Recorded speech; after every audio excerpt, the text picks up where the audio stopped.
dans un poème, « Sous le pont Mirabeau coule la Seine et nos amours. Faut-il qu'ils m'en souviennent ?»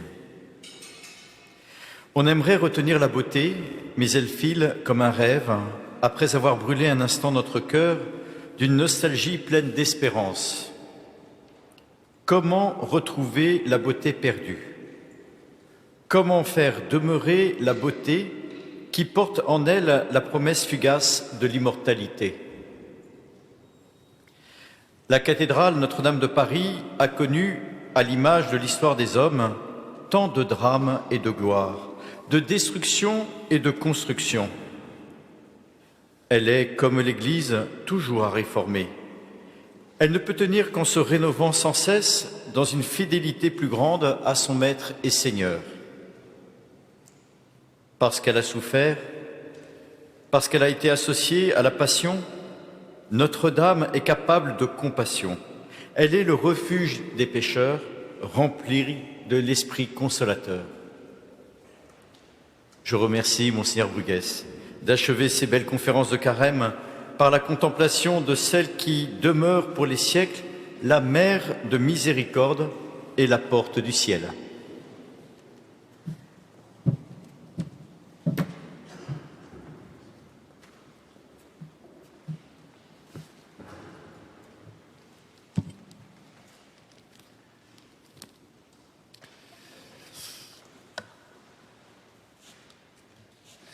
Merci, cher Monseigneur. Amis qui nous rejoignez par la voie de la radio ou de la télévision, vous tous ici présents, en l'église de Saint-Germain-l'Auxerrois à Paris. Du fond de la mémoire de Notre-Dame monte un long cortège de formes floues. Là frémissent de grands manteaux blancs frappés de la croix rouge des croisés. Les moines soldats du Temple sont venus souvent prier dans cette cathédrale qui venait d'être achevée. Leur ferveur ne faisait pas de doute, pas plus que leur richesse, car ils avaient la faiblesse de servir de banque au roi. Or, le roi avait besoin d'argent. Il décida donc de reprendre les cordons de la bourse, choix habile. On n'a jamais beaucoup aimé les banquiers. De fait, les Templiers faisaient l'objet de rumeurs malveillantes, hérésie, idolâtrie, sodomie, simonie. Les griefs à l'encontre du clergé ne varient guère à travers les siècles. Il suffisait de les transformer en accusations formelles. 231 dépositions furent ainsi recueillies sur 60 mètres de parchemin que j'ai pu consulter lorsque je dirigeais les archives du Vatican. Choix injuste. Dans le conflit qui opposait le pape au roi, les Templiers, le plus souvent, prenaient le parti du second, du roi. Choix illégal, enfin. Philippe le Bel eut recours à une procédure judiciaire qui dépendait exclusivement du pape et des évêques. Le résultat fut brillant. Les caisses de l'État se trouvèrent renflouées sans grands frais. La papauté était affaiblie, le clergé de France mis au pas, en quoi on peut voir là les premières amorces du gallicanisme. Les apparences restaient sauves, puisque l'absolution sacramentelle fut concédée à ceux qui se repentaient. Il ne restait plus au pauvre grand maître qui avait témoigné d'une grande maladresse qu'à finir sur le bûcher érigé sur le parvis de la cathédrale. Jacques de Molay et son compagnon emporteront dans l'éternité la vision de Notre-Dame. Des historiens datent de ce moment la naissance de la nation française dans le sang et le feu. Ici encore, dans cette même église, un tout jeune homme s'apprête à être couronné. Il est déjà roi d'Angleterre, mais on l'a persuadé de régner aussi sur notre terre. Il fallait répliquer à l'aventure singulière d'une jeune fille venue de la campagne lorraine et qui avait redonné espoir à la nation, galvanisé les troupes et conduit à Reims pour y recevoir la couronne légitime, le petit roi de Bourges. Autre temps, autre bûcher, à Rouen, cette fois-là. Mais c'est à Notre-Dame que la mère et le frère assisteront au procès de réhabilitation de celle qui tenait tellement à son titre de pucelle. Là encore, le sanctuaire accueille une jeune femme arrivée des frimas de l'Écosse. Elle se rend à Notre-Dame avec la cour des Valois. Le décès de son mari, un souverain éphémère, l'oblige à reprendre la mer. Intrigue, trahison de guerre, les clans, la haine des presbytériens envers les papistes, sans compter une vie sentimentale heurtée. Marie abdique et se réfugie auprès de sa cousine qui la place en détention. Elle passera 19 ans en prison, presque la moitié de son existence. Alfieri, Schiller et Stefan Zweig voulurent en faire une héroïne romantique puisqu'elle avait choisi comme devise « En ma fin, j'y mon commencement ». Marie Stuart écrivit longuement au pape Sixte Quint. Les archives du Vatican ont montré ce touchant document en plusieurs expositions, la dernière en 2012. Rédigée en français, sur un parchemin jaunâtre, la lettre témoigne d'une extraordinaire force de caractère. De sa geôle, Marie Stuart informe le pape de ses souffrances qu'elle accepte avec tranquillité. Maintenant, très saint Père, il a plu à Dieu de permettre pour mes péchés et ceux de cette île malheureuse qu'après 20 ans de prison, je sois réduite à un strict enfermement et finalement condamnée à mort. Elle professe sa foi catholique, recommande son âme à Dieu. La lettre arriva à Rome après que le bourreau de Londres eut maladroitement accompli son œuvre.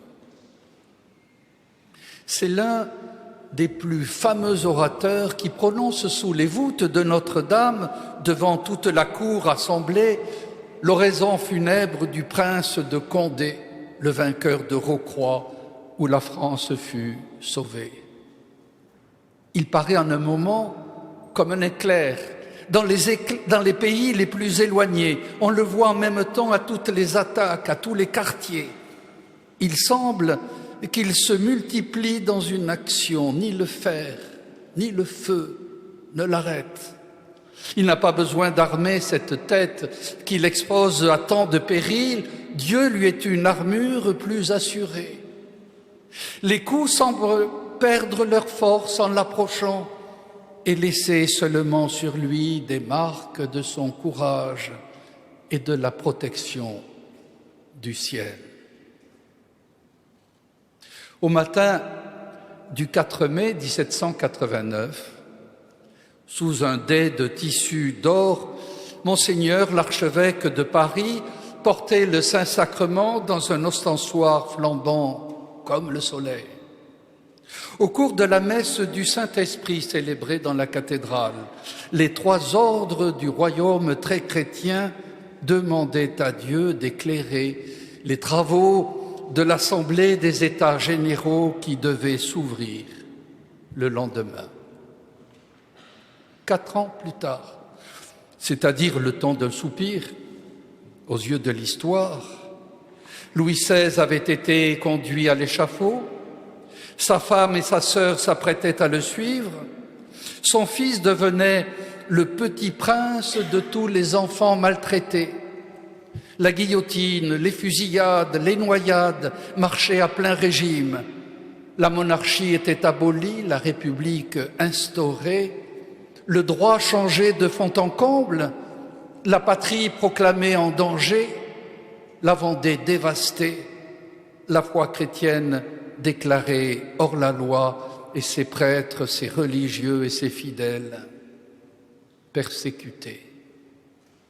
Vous n'arriverez à rien, avait prévenu Mirabeau, si vous ne déchristianisez pas la Révolution.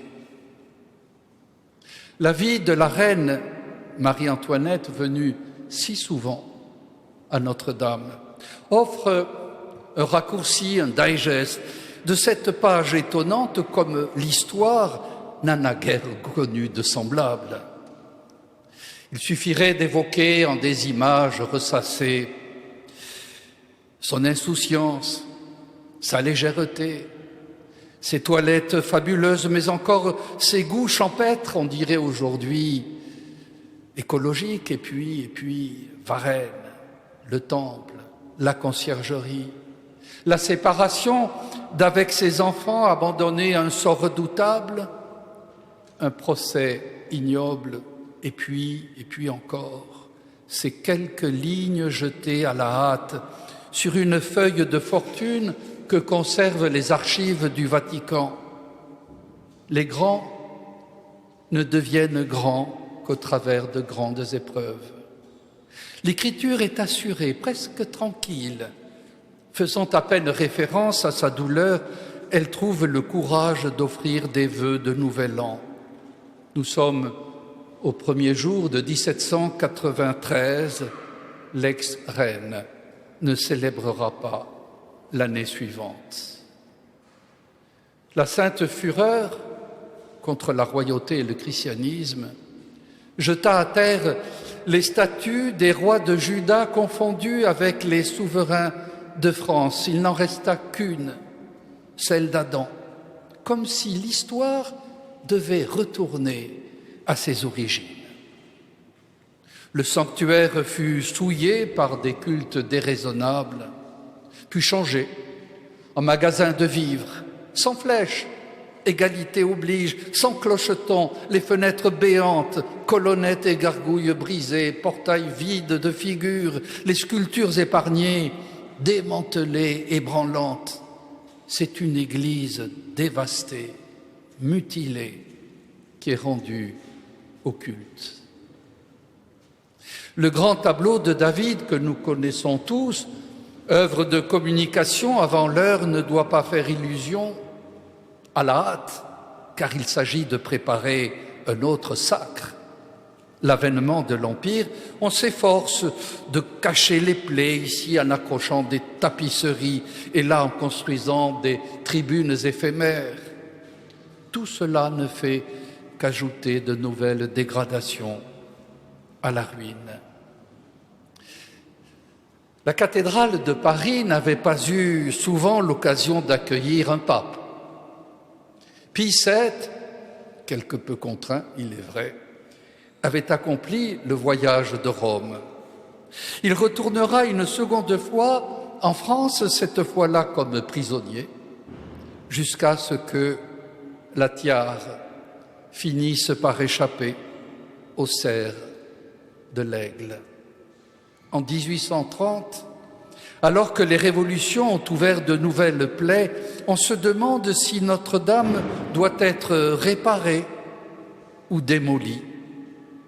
Victor Hugo et Viollet-le-Duc, chacun à sa manière, lui épargneront une mort certaine.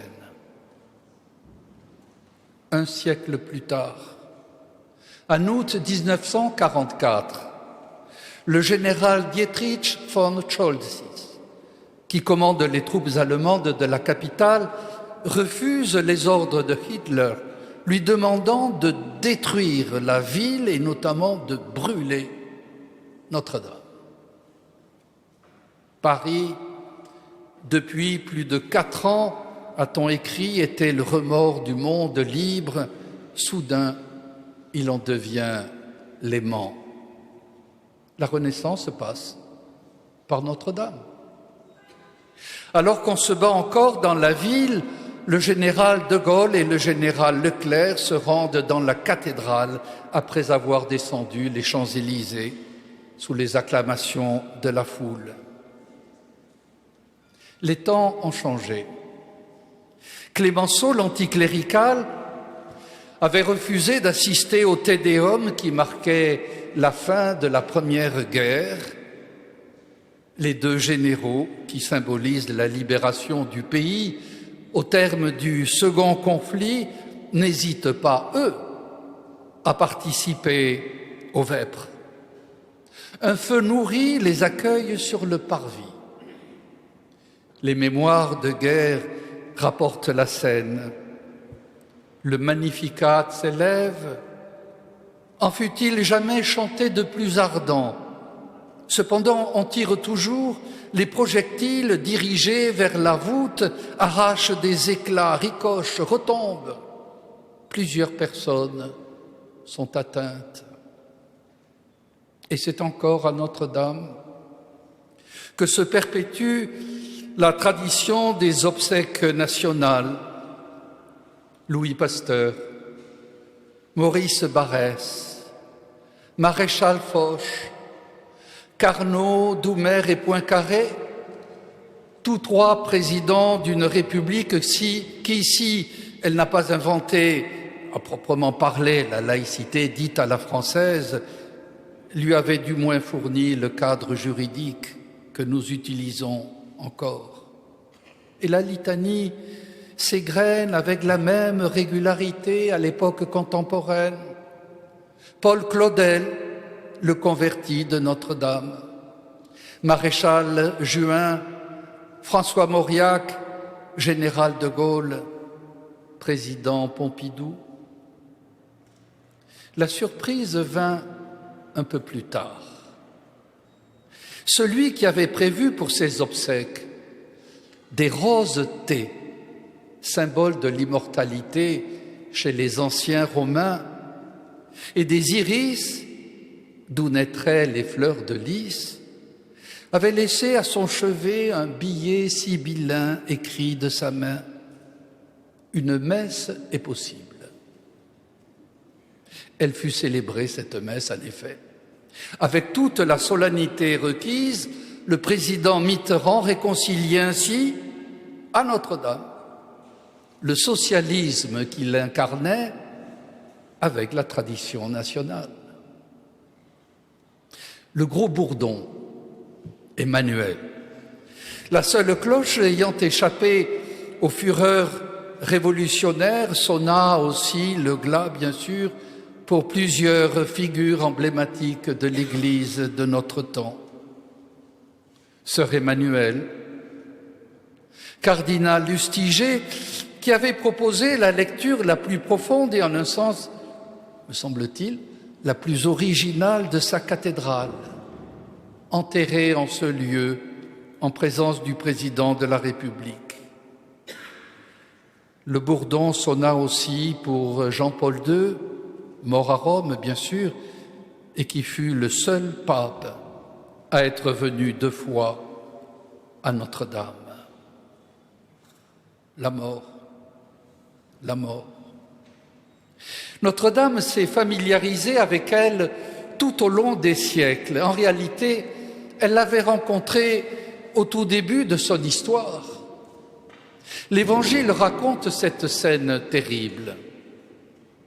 Tandis que l'armée céleste chante les louanges de Dieu parce que venait de naître de la Vierge, justement, l'enfant qui devait racheter le péché du monde et rendre à nouveau accessible le chemin de la béatitude, une autre armée, bien terrestre celle-là, animée de motifs politiques, s'en prenait à des enfants tout aussi innocents. Alors Hérode, nous dit le texte, se voyant joué par les mages, envoya tuer dans Bethléem et son territoire tous les enfants mâles jusqu'à 2 ans. Une voix s'est fait entendre dans Rama, des pleurs et une longue plainte c'est Rachel qui pleure ses enfants et refuse d'être consolée.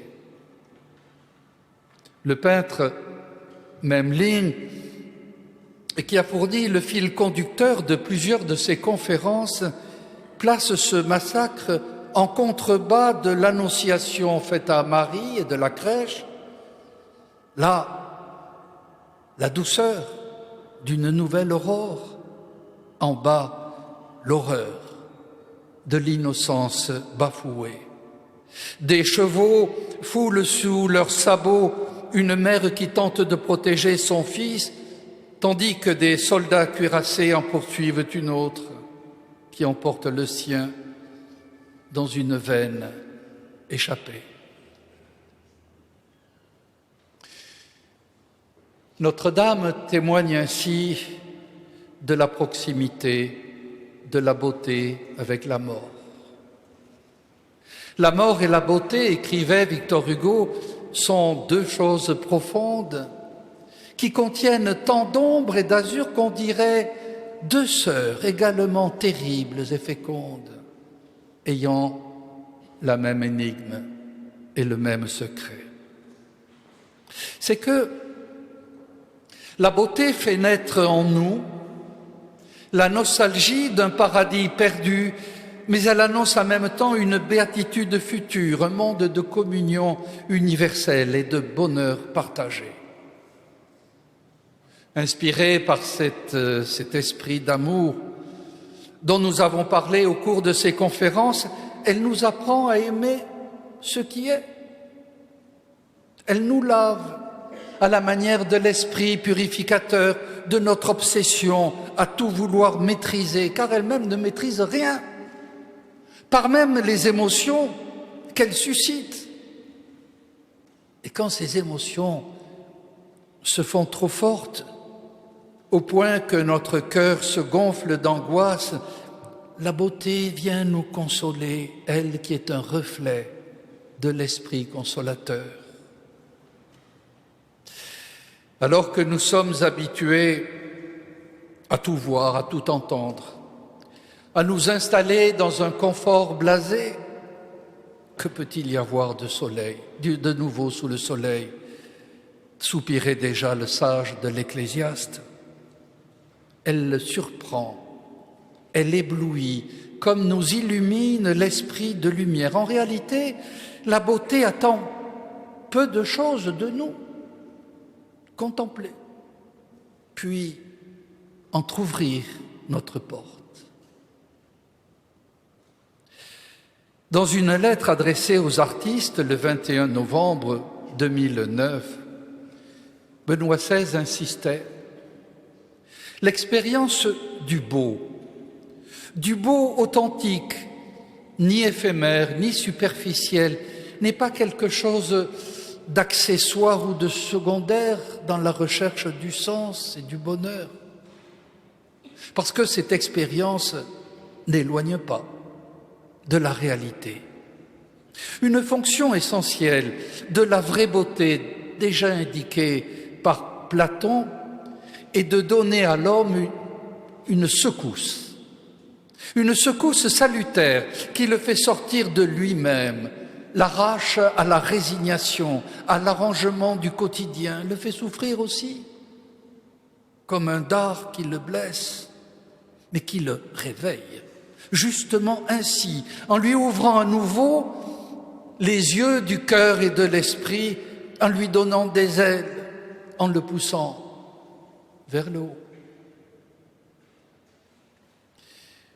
Nous n'aimons que ce qui est beau, confessait saint Augustin. Il existe ainsi une via pulchritudinis, une voie de la beauté qui serpente tout au long de l'histoire du christianisme, mais aussi, pourquoi le nier, tout au long de l'aventure humaine. Les présentes conférences de Carême qui se terminent aujourd'hui se proposaient modestement de l'évoquer. Cette voie de la beauté trop souvent tenue en lisière et de l'inviter à revenir chez nous, dans nos cœurs, dans notre quotidien, dans nos communautés, dans nos églises, dans l'Église. On ne peut se passer de beauté. Paul Valéry a décoché ce trait de génie. Le beau, c'est ce qui désespère. Il ne désespère pas à force de larmes, de tristesse ou de mélancolie. La beauté n'est pas nécessairement romantique.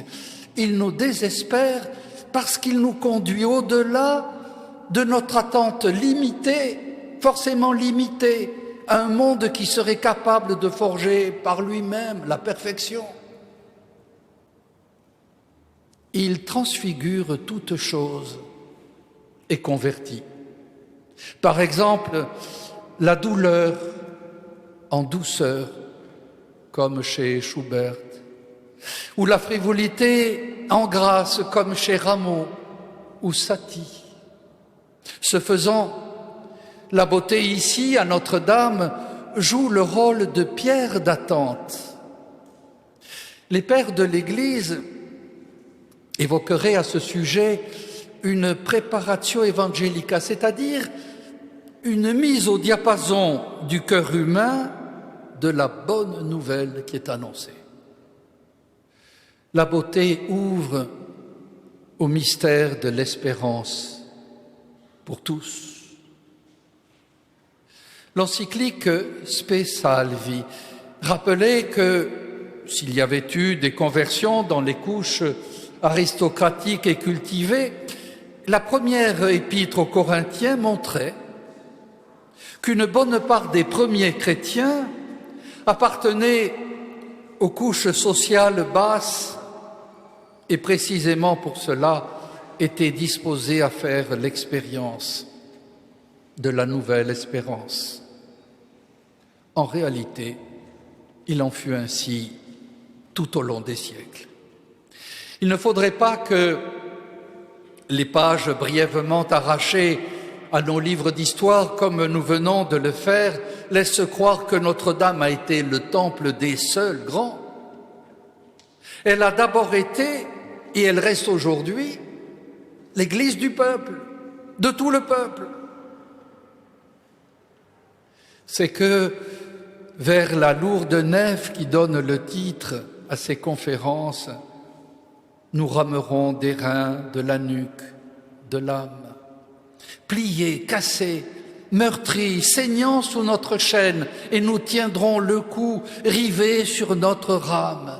Forçat, fils de Forçat, aux deux rives de Seine, galérien couché au pied de Notre-Dame. On reconnaît bien là la musique de Peggy. Notre-Dame, que de titres décernés. Refuge des pécheurs, que de misères confessées, que de pleurs versés qui n'ont laissé aucune trace dans l'histoire, que de changements de vie, que de conversions. Parfois, tous nos sens s'ouvrent sur le monde comme autant de blessures béantes laissées échapper un auteur contemporain, tandis que, au long des jours, la mer accueille sans se lasser de semblables lamentations pour les transmettre à son fils. Elle est ce visage attentif qui se penche sur nos misères.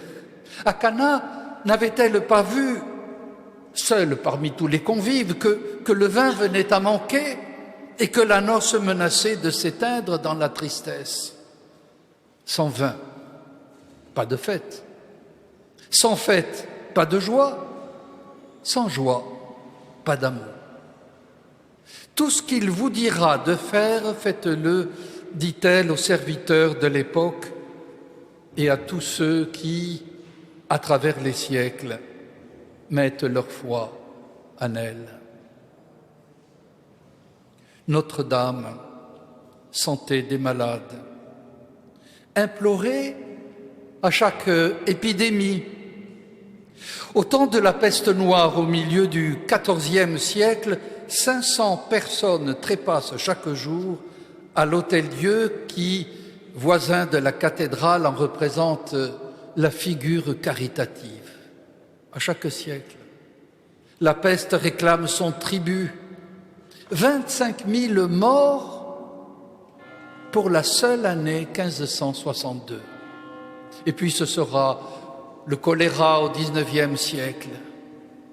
Chaque fois, on réclame la bénédiction divine afin de, selon la prière prévue spécialement pour ce temps d'épreuve, afin de remédier aux langueurs des âmes et des corps.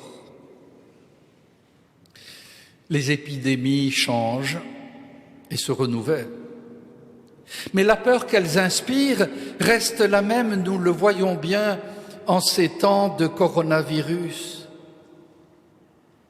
Les lumières du moment, ou qui se prétendent telles, ont estimé que les progrès de la médecine dispensaient les croyants réunis en assemblée de prière de se tourner vers les saints protecteurs. Si elle n'avait pas été fermée en raison des travaux, Notre-Dame aurait subi le sort de toutes les églises de France, le confinement. Notre-Dame, mère, mère du Créateur, mère du Sauveur, mère de la grâce divine, nous font répéter les litanies, à quoi le Concile de Vatican II ajoutait « mère de l'Église ». Mère, le terme mérite qu'on s'y arrête. Dans un bourg de mon diocèse, frappé de déchristianisation depuis longtemps, il n'y avait pas eu de confirmation depuis plus de 25 ans, 6 adolescents, sortis d'on ne sait où, avaient créé une école de prière.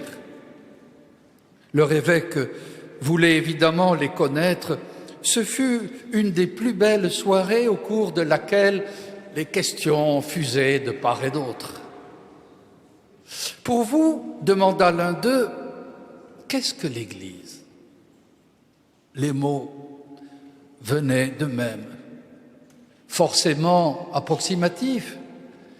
L'Église donne la vie, elle enseigne, elle conseille, elle corrige, elle console, elle conforte. Et c'est bien pour cela que nous disons qu'elle est une mère. J'aime me tourner vers elle comme on s'adresse à sa propre mère. L'assistante pastorale qui accompagnait ce petit groupe marqua son étonnement. Une mère, ne croyez-vous pas que c'est là un vocabulaire désuet? Nous ne l'employons plus. Pour comprendre une telle réaction, il faudrait avancer, bien sûr, les incertitudes et les bouleversements qui affectent de nos jours paternité et maternité, les querelles du genre. Il faudrait encore y voir une réaction contre un risque supposé d'infantilisation des croyants, contre une mentalité de suivisme. Mais la source est à rechercher plus loin, jusque dans les murs. Si vous aviez connu Notre-Dame à ses origines, vous auriez compris que les architectes avaient prévu pour elle une échelle qui la faisait émerger à peine des toits voisins, à la manière dont une poule couve maternellement ses petits de ses ailes. Le bâtiment n'était jamais isolé. La Renaissance et la période baroque se sont employés à rénover le tissu urbain médiéval en changeant les perspectives. La cathédrale, désormais bien dégagée, devait dominer la place, elle-même aménagée de manière spectaculaire. Les raisons de ce processus se trouvent dans une nouvelle conception de l'architecture ou de l'urbanisme, hérité de l'encyclopédie des Lumières et connu sous le nom d'art autonome. Il s'agit encore aujourd'hui, de définir un modèle de style et de rejeter tout ce qui, autour de lui, pourrait apparaître comme impur, déplacé. À Reims, à Amiens, à Metz, à Paris, où la destruction de l'environnement a été systématique, de grands espaces vides permettent de bien voir des façades désormais sans échelle et privées de leur signification symbolique. L'Église devient un monument qu'il faut pouvoir détailler sous tous ses aspects et non plus cette maison où les enfants de Dieu se rassemblent sous la protection d'une mère qui implore pour eux les bénédictions du ciel. L'alerte a été lancée depuis longtemps. En 1942, un article déplorait la taille de certains parvis. Je le cite, « Les cathédrales étaient faites pour être vues dans un cadre que l'on a détruit, dans un milieu qui n'est plus. C'est de tous côtés l'insensé le plus parfait.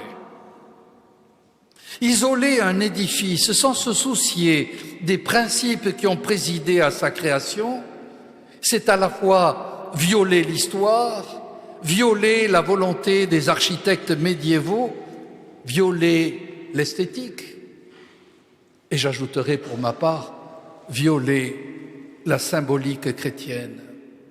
Le goût contre le sens, l'histoire contre l'origine, le monument au détriment de la porte du ciel.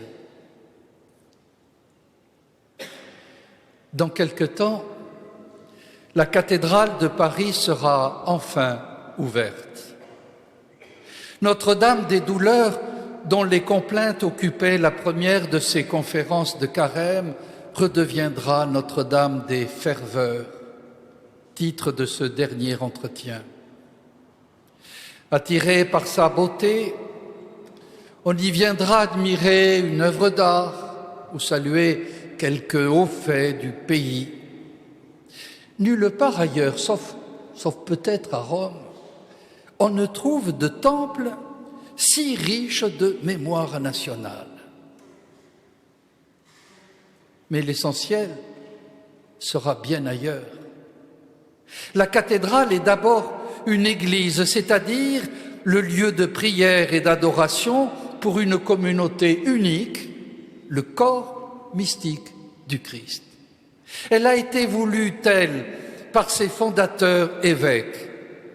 Elle est restée malgré les traverses de l'histoire, grâce à la fidélité du peuple chrétien, et elle poursuivra demain sa divine mission jusqu'à ce que la Providence lui fixe, à elle comme à toute chose sur terre, un terme,